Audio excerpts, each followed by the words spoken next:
देवाभाऊंवर कितीही संकट आली तरी ते अक्षरशः फिनिक्स प्रमाणे राखेतून त्यांनी भरारी घेतली आहे। अनेक वेळेला देवाभाऊंना संपवण्याचा प्रयत्न केला। तो पहिला प्रयत्न उद्धव ठाकरे यांनी 2019 मध्ये देवेंद्रजींच्या पाठीमध्ये खंजीर खुपसून सर्वसामान्य महाराष्ट्रातल्या नागरिकांनी देवाभाऊंना प्रचंड बहुमत 2019 साली दिलं होतं।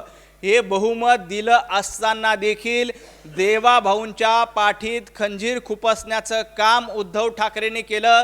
त्यानंतर देवाभाऊ उभे राहिले आणि फिनिक्स प्रमाणे त्यांनी भरारी घेतली। भारतीय जनता पार्टी आणि देवाभाऊ फिनिक्स आहेत। माझा संजय राऊत यांना सवाल आहे, संजय राऊत हे गिधाडी प्रवृत्तीचे आहेत। संजय राऊत किंवा उद्धव ठाकरे यांच्या गटाचा आजपर्यंतचा इतिहास बघितला तर तो गिधाडी प्रवृत्तीचा इतिहास आहे। फिनिक्सच्या भाषा संजय राऊत यांना समजणार नाहीत, कारण त्यांची प्रवृत्तीच गिधाडाची प्रवृत्ती आहे। आजपर्यंत सातत्यानं गिधाडी प्रवृत्तीनं वागण्याचं काम हे संजय राऊत यांनी केलेलं आहे। खरं तर ते म्हणतायत की शिवसेना संपवली।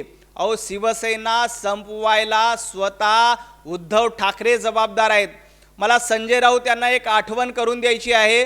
तुम्ही ज्यांना गुरु म्हणता, तुम्ही ज्यांची चाटुगिरी करता, त्या शरद पवार यांनी छगन भुजबळ यांना आपल्या पक्षात घेऊन पहिल्यांदा शिवसेना संपवण्याचं कटकारस्थान केलं होतं। त्या शरद पवार यांना तुम्ही प्रश्न विचारणार आहेत का? त्या पवारांबद्दल तुम्ही चकार शब्द बोलत नाहीत।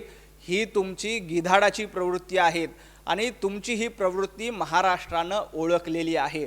कोविडच्या काळामध्ये लोकांच्या टाळूवरचं लोणी खाऊन गिधाडी प्रवृत्ती काय असते हे संजय राऊत यांनी वारंवार सिद्ध केलंय। हे उद्धव ठाकरे यांनी वारंवार सिद्ध केलंय।